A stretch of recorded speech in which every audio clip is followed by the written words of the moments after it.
Welcome to Simply Enough. This is Zachary and Elizabeth, and thanks for tuning in. If you're liking our podcast, we'd love it if you'd share with your friends and family. And then rate and review to raise our visibility and spread the message of enoughness. We love you, and remember, you are simply enough. Just as you are. Period. As much as it is that we think that adults do the teaching, I'll speak for myself. Boy, do I learn a lot from my kids. you are hitting all the buttons in my brain right now. We're going to go there. We're going to talk pimples, okay? So what are you doing with that box? Well, it's not a box. It's a... Hello, everybody, and welcome to Simply Enough. I'm Mr. Zachary Leonard. And I'm Dr. Elizabeth Ignacio. And, Zachary, we just had an episode last week about how, is it true adulting is hard? As if, adults are burdened, with so much, which admittedly we do. We have many responsibilities.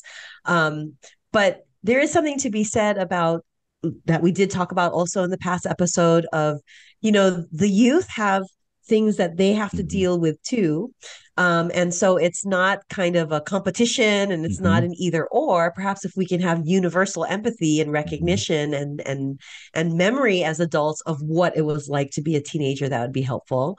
I also actually even want to kick it up a notch and say that as much as it is that we think that adults do the teaching, I'll speak for myself. Boy, do I learn a lot from my kids and from their classmates and teammates. And I learned so much from my youth patients. And so thank God the future is in their hands because, the saying, you can't teach an old dog new tricks. I want to throw that away because there's so much to be learned, so many new things that can be learned or unlearned by observing and learning from our youth. Starting off light, I will tell you that I just find it amazing and refreshing that there are certain things that youth just refuse to be embarrassed about, shamed by, feel weird or guilty of. And we're going to go there. We're going to talk pimples. Okay. So one big thing nowadays, and I have one right now, is a blemish on my chin. And I just remember always having to try to hide it with concealer and like, can you tell that I have acne? And like, as if that's some unnatural, devastating thing, whereas okay, everybody, acne is real. Acne is a part of life. It's especially a part of teenage life. But in my season of life, it's also not uncommon at midlife to get a resurgence of acne. And it's just so funny. All of the weight physically of like heavy foundation and concealer and whatnot to cover it that I'm used to, that my generation is used to. And lo and behold, I notice with my own kids and their teammates and their classmates that they have these pimple patches, which we also had back in our day. Oh, yeah. But you always wanted to try to find like the clear one or the one that perfectly was camouflaged with the color of your skin. Well, Zachary, I don't know if you know this, but would you believe they actually have decorative pimple patches? Yes. So they're unicorns or stars or hearts. So they actually call attention to the fact that you have a pimple and you're trying to heal it with these pimple patches, and they're decorative now. And I know this is like such a small thing, but I thought, God, how liberating is that is nothing to be embarrassed about. And in some ways, fine, use it as a little bit of bling to decorate yourself because it's just natural. And I love that liberating lesson that I learned from my kids. Another thing that I see, the youth doing now is, I'll say this as a woman, and yes, to the male listeners and male viewers, I'm going there. Let's talk menstrual cycles. Yeah. I mean, the shame of our generation where we literally would have to go to, the drugstore and like feel like we had to hide the tampons or pads that we're buying and put it at the bottom of the basket and then make sure we buy other things so that we can cover it up.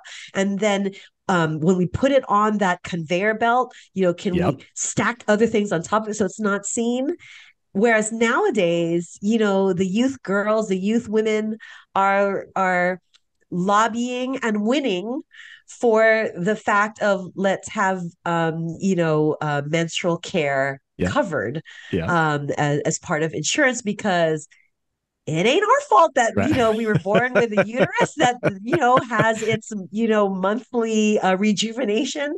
And I just again find that so liberating, that what is natural Mm-hmm. and what is normal is no longer something to Mm-hmm. feel ashamed Mm-hmm. for. And I'm learning that from the Mm-hmm. youth. So thank God for the lessons I'm learning from the youth. Oh my And you, God, as you an are. educator, I'm sure you have many Oh, my brain is to all over the place. share. I've got a notepad here and I just keep writing things down. Lord knows this could be like a 4 hour episode of with just the things that I put down, let alone what you have to bring. So Yay! the but you are hitting all the buttons in my brain right now. The first thing that I will say is okay, so this is a little bit of a tangent story off of what you shared, but it does connect back. So when I turned 16, or around the time that I turned 16, I got my license. I asked my parents if I could borrow the car. And my sister wanted to kind of pull a prank on me. And she told my mom, well, you should tell him that the only way that he can use the car that night is if he goes to the store and gets me some that's tampons. She wanted tampons. Mhm. So of course I'm a 16-year-old boy and I'm like, oh my God, this is the worst thing. Cause I also grew up in that time when we didn't talk about it and it was a secret thing and poor girls and etc. So my sister thought this is like, and rightfully so embarrassing for him to have to go and stand in that aisle and then check out and everything. Anyway, and of course I got the pads with wings, not the tampons, because I didn't know there was a difference when boys should know that there's a difference. Like I just, anyway, I was telling that fast forward many, many years. I was telling that to some teenagers, and to your point exactly, they were like, well, why is that a big deal? Like Right. they couldn't even understand the crux of the story, which was this was somewhat of a funny prank that my sister was pulling on me. They didn't get that at all because in their world, it's not a prank. It's just part of life and that's what you do. So like Yes. such a generational shift. And as soon as you were telling that story, I'm like, oh my God, that's so true. And I have a very perfect example to connect with that. Yes. Exactly. But what my first story is when you talked about the liberation of this in my first grade classroom, we would do these energizers, and the energizers were often chosen by one of the students, and they had a whole list that they could choose from. Dance break would be one, and there were quite a few others, but this particular child chose the dance break. At the same time that we did this, like 2-minute dance break, my principal walks in. So of course, anybody that comes into my room, you have to participate in the activity. That was just the rules that we set up. And he wouldn't dance. Like he was just kind of like, maybe stepping a little bit. But first graders, they were going nuts, like completely as I know you're gonna appreciate this, right? Just loving life, just shaking every part of their body and going crazy and just loving the music and everything. And here is this 60-year-old man who is in a suit and everything, but just like very like pulled together and not Hmm. letting go. So when the music stopped, two of the students turned and said to him, "Why didn't you dance?" And he was like, "Oh, I did." And they're like, "No, you didn't. You didn't you didn't dance like you felt it," something like that, something to that end. Sure. And they were so right that like Hmm. here was somebody who, fear of embarrassment, shame, whatever, like we all live with those things. And he is um around all of these beautiful spirits that are just completely unshackled, with any Hmm. of that, and Yes. missed the opportunity. And then they called him out on it. So they said, Mr. Leonard, can we do another dance break where he has to join us Hmm. and dance like he means it? So we did. We did a second dance break. It was better for sure. But what a great opportunity for them to say, no, no, no, no, no, no, no, no.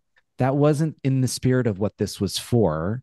We see you. And then to kind of ask him to step a little more into their space of like letting it go and feeling free spirited and relaxed and everything.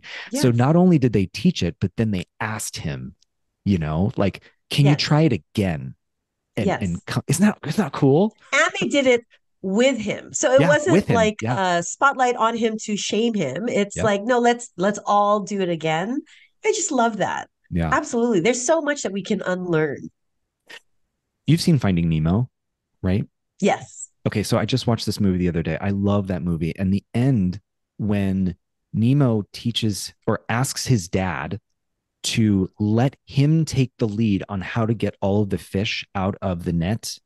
You remember? So Mhm. this is like this tense moment. And we see this often, I would say, in a lot of animated films or picture books that are geared more towards children, is this lesson of like allowing the youth to teach us or Yes. invite the youth in to be collaborators or co-thinkers in problem solving. And in this case, Yes. Marlin, Nemo's dad, wanted them to do it a certain way, and Nemo knew that if they did it the dad's way, that the fish would all they would all be caught and they would be stuck.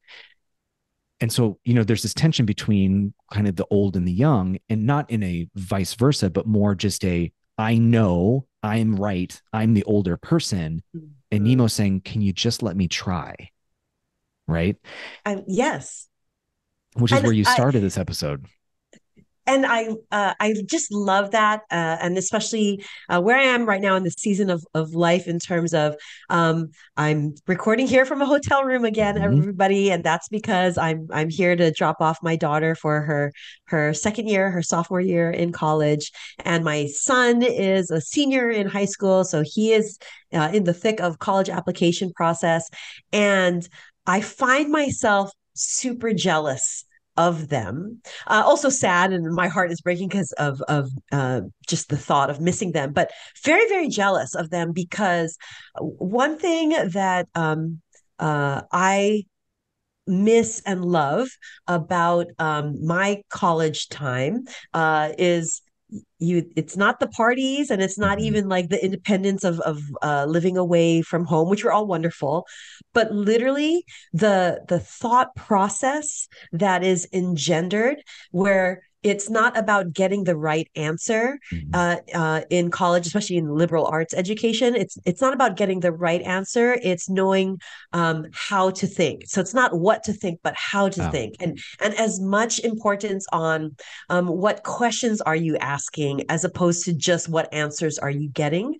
And I just love that the youth in college get to do that, and I hope that in high school and middle school and elementary school that is kind of placed in the curriculum, because I think that skill set of not just surrounding yourself with like-minded people or being taught just by adults a certain way with a certain theme, and that is almost indoctrinated. Is that education or is that indoctrination of surrounding yourself and engendering like-minded people as opposed to yeah. never mind like-mindedness, how about creating a space for open-mindedness? Is that not where growth is?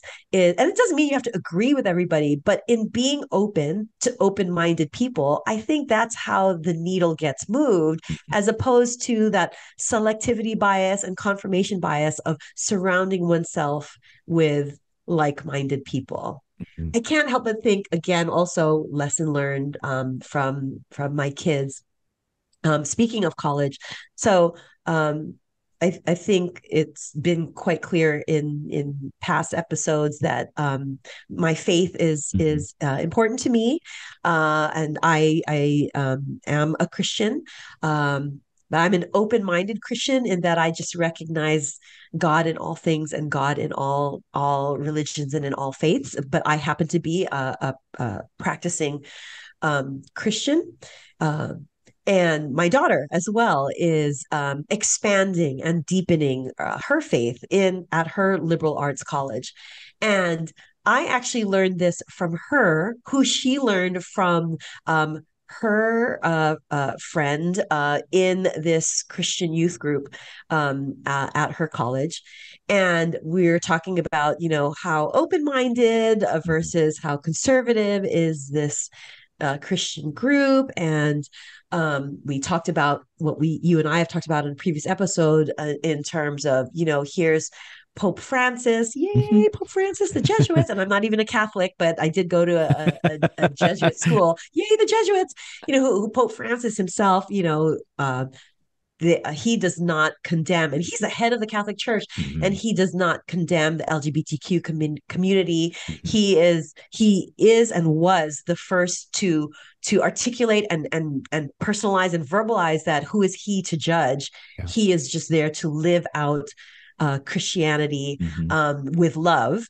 So anyway, so I was talking about that, with my daughter, and she said that one thing that she loved that her friend said, that then Gracie shared with me, and now I love to share it with anybody else, is, you know, it's believed that blasphemy is using, the Lord's name in vain, Mhm. G Mhm. damn or G Mhm. damn it. Mhm.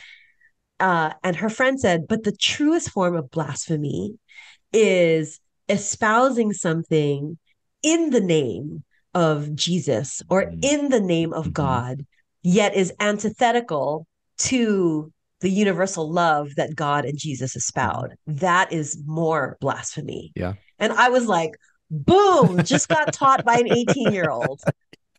I mean, it's just so amazing what the youth and their open-mindedness and their willingness to to weigh and see different things Mhm. can really teach and expand an adult. Mhm. Um, at least I feel that way for myself, and I'm grateful Mhm. for my exposure to the youth and what they teach me. So you've probably heard this often for our recurring listeners. Elizabeth and I will use yes and I think we did talk about this on a previous episode. But in improv, in particular, there is this rule, so to speak, that you never say no, and no shuts down an idea previously started by another performer, so that you can build off somebody's idea. And I pull that out because I feel like what you're talking about in terms of mindset is a yes and mentality that children live with, and youth live with, is that there is a openness to what the other person is giving, and then an, an extension of it, right? So it's an open-mindedness to receive, to take, to digest, and then build off of and say yes and, rather than no but, which I think often, and I will put myself in this category certainly as a teacher, I found myself saying that to children often: no but blah blah blah, rather than stopping and pausing and saying, well, yes and. Now there are times that you will have to say no, obviously. I'm not saying that that's what children always live with, but the open-mindedness with which you are speaking, I have found in my time with children, is very much I build off of what I have. I build off of, because I'm thinking about it, and I'm digesting it, and I'm percolating on it, and then I want to figure out what it means, and then give a new thought to it. And if education at its core really wants to teach children how, they're teaching a yes and or a no but it comes from a place of truly understanding first, appreciating, and then coming back, rather than a closed-mindedness of, I'm not even going to listen, right? I'm just Mm-hmm. going to shut down and then give you what I wanted to say. Picture books, I am a huge fan of children's literature and picture books as actually highly sophisticated pieces of literature, not just for children but for adults. And one of the books that I love the most. So if you have a child and you're looking for a new picture book, I didn't write it. I don't work for the publisher or anything. I fully support it. But if you're also a grown person and you find yourself in a bookstore, which I don't know that really even bookstores exist anymore, but in case they do, They still do because I always search them out. I love okay, bookstores. great. So take a minute the next time you're there and go to the children's picture book section and see if you can find this book called Duck Rabbit. This book is written by Amy Cross Rosenthal. And the whole point of the book is two off-stage voices, meaning they're not actually in the book. They're debating whether or not this image is a duck or a rabbit, kind of an optical illusion type of thing. At its core, it's a silly book, but if you dig a little deeper, you'll see that the book is really a very good explanation for what debate could look like. Okay, and what is fascinating to me is the number of years that I have read this story to children. They often miss that the the way that the debate happens is actually quite polite and respectful. It's like, no, this, here's the rabbit's ears. And it's like, well, no, but that's the duck's bill, right? And so in that debate, the person is responding to the other person's evidence with counter evidence. So in a way, it is a no but it's a I heard you and I'm coming back with something else. There's only one part in the book where it gets, I think one of the characters like insults the other person, like calls him an idiot or something. And that is Oh, usually the moment when the children are like, oh, because they understood that the rule of debate was broken, which was we are actually arguing about a topic, we're not making it personal. And why I bring that up today is because even if it's a no but, meaning they're having this debate, there is still a yes and quality to it and an open-mindedness. And then in the beauty of youth, we learn that, or I have seen that children understand very easily how to spar with each other in a way that's respectful and open-minded and about the issue, and that as they get further into the book, they recognize the moment when it changes. And that feels like a betrayal to them. And that is such a strong and obvious reaction when you read it to children that it caught me off guard as an adult of like, because I've become so used to the mm, closed mindedness of adulthood being so commonplace that I miss it. But yet to children, it was so immediate. Like, oh wait, no, mhm. it changed, and somebody shut down, and they started to attack in a personal way. So I throw that out there as just a building off of something that we have tried in these episodes to do is to build on that yes and youthful open mindset, building off of ideas rather than a shutting down or making it about something else. Yes, and in that, uh, because another thing that we do in these episodes, and I do in my coaching, is often asking questions. Yep. And I just feel like this episode is right up your alley, um, listener or viewer. If you are coming to our podcast a little late, or have are just kind of surfing and don't even know who we are, let me just contextualize.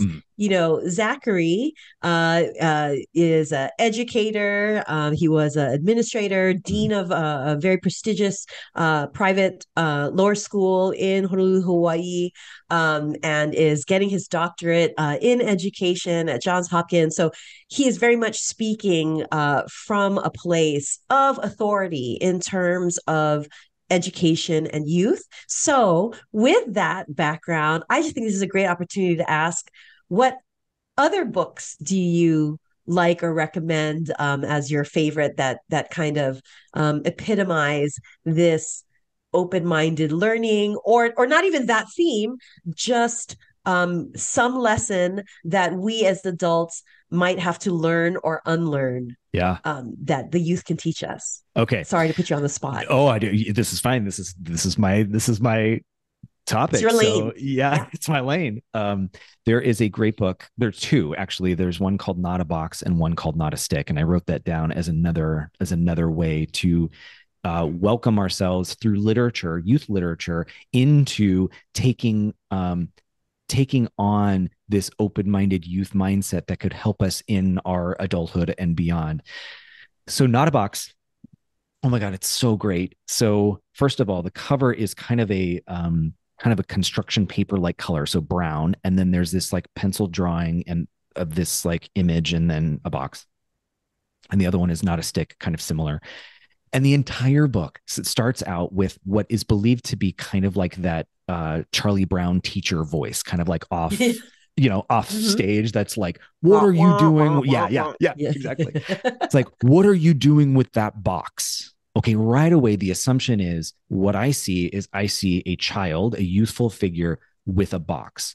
And then the rest of the book is, well, it's not a box, it's a castle, it's a ship, Cute. it's a Yes. blah, blah, blah, right? So, very much about imagination, but Yes. also the assumption that we make in a closed off kind of way that we know what that is. Like, what are you doing with that box? Now, it is a box. that is true. I mean, but in the child's mind or in the openness, it is it is a rocket ship that takes them to the moon. It's a castle, right? It can Is be more than a box. Just like we're not exactly just simply enough, we're more than enough, all of us. It exactly. is, yes, it's a box and it's more than a box. Mm-hmm.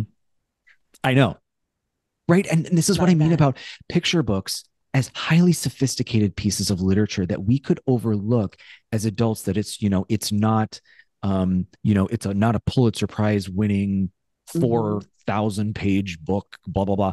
Not to diminish those pieces of great literature, but the possibility that we can glean something truly transformative from a book of that nature is equal to what we can glean from a book, a child's picture book, if we are open to it, right?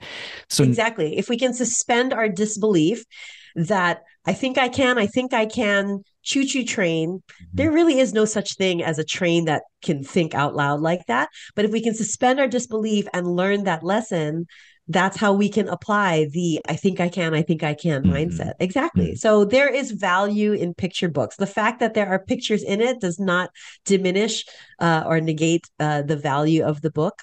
Exactly. Yeah, and not a And my stick is sister-in-law is a beautiful children's author and illustrator. So even more so, huzzah, Jenny Kostecki Shaw. Okay, sorry. Go on, little plug no, no, no, there. no, no. I was just going to say, not a stick is the same kind of thing, where it's a magician's wand, or it's a sword, or it's something beyond what we may see upon an initial glance, and that comes from the youth helping us see that perhaps our initial interpretation of the event or the item itself was belied how much more there was there, right? And And not even an object. I literally instantaneously got just a little tear in my eye thinking that applies to people too. yeah, It's so easy for us to apply archetypes, stereotypes to a person, just on first glance, yet there's so much more there. And you can even apply it to oneself. Like we say at the end of every episode, we are not just simply enough, we are more than enough. That's where space and grace and self-compassion comes in, and open-mindedness of this failure was an event, but that's not the person. This, kind of hate the sin, love the sinner kind of thing. mm-hmm. There's just more than what belies the surface. And if I can take this a little further, this is where I do get a little nervous about what I hear happens across the world, the country, or whatever, with directions of education, because that open mindedness by which you speak is where the youth can really participate in not only um, becoming our leaders in the future, but also our leaders now. And that the ways in which curriculum or school districts or schools are um, uh, handcuffed, or they're put in boxes to create like-minded people rather than open-minded people. I, as an educator, get really worried. I get worried for our children, because I had a sign up in my office that said, let them be little. And that actually was exactly what we're talking about here, which is the danger and so many things of what happens if we change the course of education so much that we don't build upon the open-mindedness of youth, rather than we keep it closed-minded and teach them to think a certain way, and teach them how to think, and teach them what to think. So, in an effort to not get too political on this, I do want to say these are some fears that I have, because books like Duck Rabbit and Not a Box, and another one called Spoon, that is all about this little spoon character that's seeing chopsticks and fork and knife, and they're like, well, fork gets to do these things, and chopsticks get to do these things, and knife gets to do these things. And his mom goes, but what do you get to do? What makes you special? What makes you unique? And we are Mm. literally teaching children that they offer something beautiful and unique. And then we are then telling them, but it has to fit here. It has to fit in this box, and it has to think a certain way. And I feel like that is a completely mixed message to children that takes away from the beauty that they offer, and the beauty that they will give us in just who they are. In a couple episodes back when we were talking about Maui Strong and Mm-hmm. the Maui fires and the instantaneous acts of generosity and dedication. We talked about how it's the surefire way of knowing enoughness. When your enoughness, you know your enoughness is so solid when you can recognize that it's not about yourself and Mhm. that you're so solid with enough that you can then give to other Yeah. people. Somewhat similarly, I can't help but think in terms of one's sense of enoughness is solid when uh, one isn't threatened by being open-minded. Yep. It like is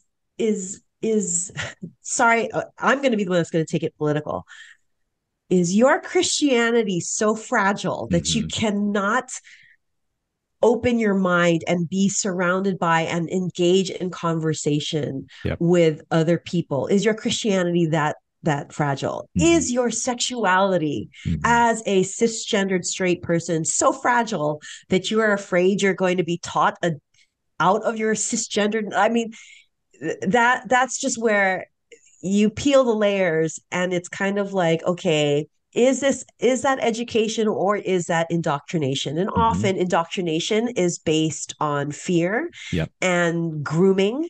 And if all adults and all parents and all teachers and all coaches and just all adults have it so perfectly correct, why would there be any need for child protective services? Hmm. Now, are Yep. the majority of adults excellent and fabulous and well intended and loving and excellent role model? Yes, Yes. but I'm just saying it cannot be, you know, all or nothing. Like Hmm. all parents have it all correct, and therefore this parental rights movement speaks up on behalf of all parents.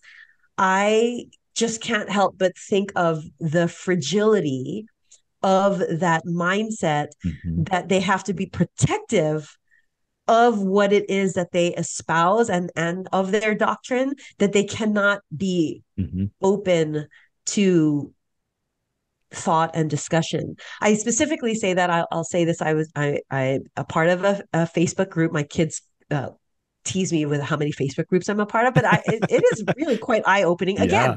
because it opens me to not just like minded people but open minded Hmm. people. And admittedly, there's this one. I think this was some sort of college bound group, Hmm. and a parent was saying that his or her, I don't remember whether it was a father or mother, it doesn't matter really. Um, but and I want to actually say this was a Christian group, Hmm. which this breaks my heart in saying the story, but this is the world that we live in. So this was a Christian parent, and the parent was saying how their child, who's a first year in college, has been at college now, away at college for Hmm. like a week or maybe two, and both the child and the parent was debating perhaps we should pull Hmm. the daughter out, because come to find out that um, uh, I think the quote was it was a high percentage by the end of the 4 years at the college, that the students quote turn into some form of LGBTQ population. And so should we pull our child there? And there were some that were, you know, absolutely pull your child out. And if your child, I'm not judging the parent and I'm not judging the child, if because the it just doesn't Yep. sit well or they Yep. don't feel comfortable, Yep. that's completely understandable, and that's their call. But if they're they're preemptively concerned, Hmm. like, oh, well, if my child is in this environment, then in the 4 years there, they're going to quote turn Yep. into LGBTQ. Okay, then really that's a reflection of the questioning Yep. and, lack of Yep. a better word, fragility Hmm. of that child's sexuality. Mhm. Because let me just tell you, like, I am, cisgendered, Yeah. straight heterosexual, with many, many, as you know, many, many LGBTQ friends and Mhm. family. And am I going to be, quote, talked into anything other than my sexual identity or preference? Really, no. And I can Yeah. solidly say that no, without judgment or condemnation. I just know myself. So, but that's why in that knowing of myself, I'm Mhm. not at all threatened, afraid, of who Yep. I encounter. Yep. I know that was Nope. poorly, clunkily Mm-mm. said, but I just had to say that because I'm like, the real sense of enoughness is when one can be Mhm.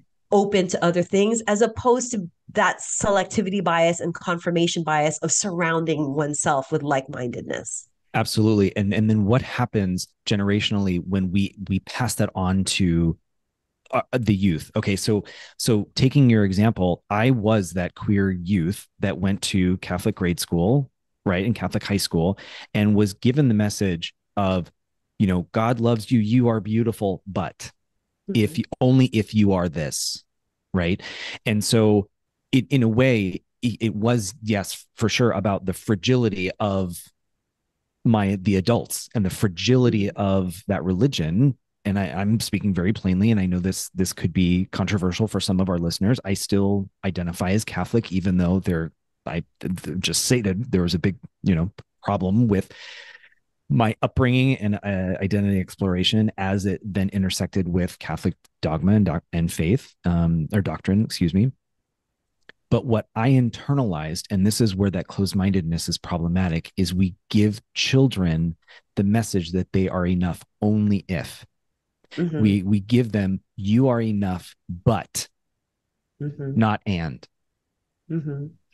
And that is the true crime here, that the fragility of the adults in whatever it is, fear, control, etc., becomes generational trauma that we pass on to children. And then and the mixed message of, you are yes if, you are but.